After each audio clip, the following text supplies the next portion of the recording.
Баршаларыңызға қайырлы күн. Бүгін осындай өте дәмді, бір жасағаны сәтті шығатын, осындай идеальный бисквиттің жасалу жолын ұсынатын боламын.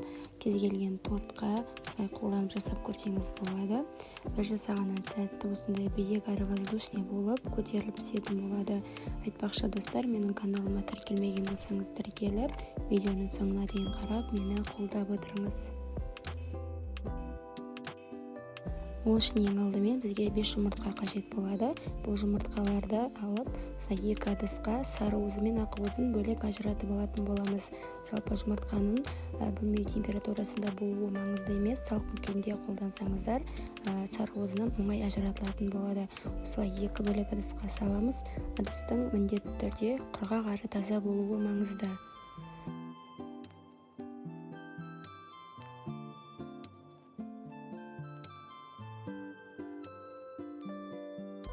Осылай екі бөлек ыдысқа салып алғаннан кейін қантыны екіге бөліп, сары уызына және де ақ уызына салып, ақ уызын миксердің жай жылдамдығынан бастап, қатты жылдамдығына дейін қосып, яғни пенка болғанша жақсылап тұрып араластыратын боламыз.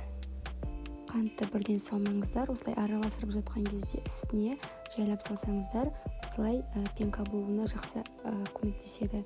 Осылай барлығын жақсылап тұрып, біркелкі масса болғанша, яғни осындай аппақ пенка болғанша араластыру қажет. Осылай араластырып болғаннан кейін, осылай тексеріңіздер, сол кезде ақ уызы осылай ағып кетпеу қажет. Енді осы массаны былай алып қойып, келесі сары уызды да осылай жақсылап тұрып, пенка болғанша араластырамын.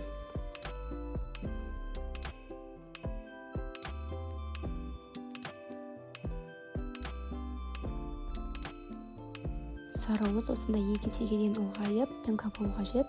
Енді осы екі массаны біріктіреміз. Бұл жерде миксер қолданбаймыз, тек осындай силиконды күрекшенің көмегімен, осындай баяу қимылмен, яғни воздушный болып шығу үшін осындай жұмсақ қимылмен араластырыңыздар. Сол кезде формасын ұстап, осындай воздушный болып тұрады. Осылай барлығын біркелкі етіп, араластырып дайындап аламын. Барлық қажетті құрамды описание бөлімінде қалдырамын. Айтпақшы достар, менің каналыма тіркелмеген болсаңыз тіркеліп, мені қолдап отырыңыз. Менің каналымнан әртүрлі торттардың, әртүрлі пирогтардың жасалу жолын көре аласыз. Каналымда әртүрлі рецепттермен бөлісіп жүрмін.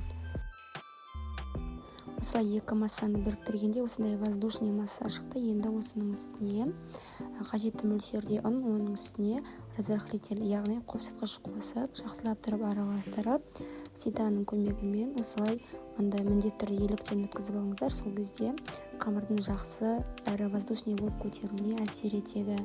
Осылай тағы да силиконды күрекшенің көмегімен баяу қимылмен осындай араластырып алатын боламын. Айтпақшы достар, бұл бисквитке ешқандай өсімдік майы немесе зәйтүн майы деген сияқты артық заттарды қолданбаймыз. Тек осы қалыпта осындай массада өзімізге қажетті ыдысқа құйып, алдын ала 180 градуста пешті қыздырып, жарты сағат көлемінде пісіріп аламыз. Қараңыздар, тестасы осындай воздушный, осындай қоймалжың масса болу керек. Осы массаны алып, өзіме ыңғайлы формаға құйып, яғни менде квадратный форма, алдын ала 180 градуста қызып тұрған пеште 30 минут аралығында пісіріп алдым.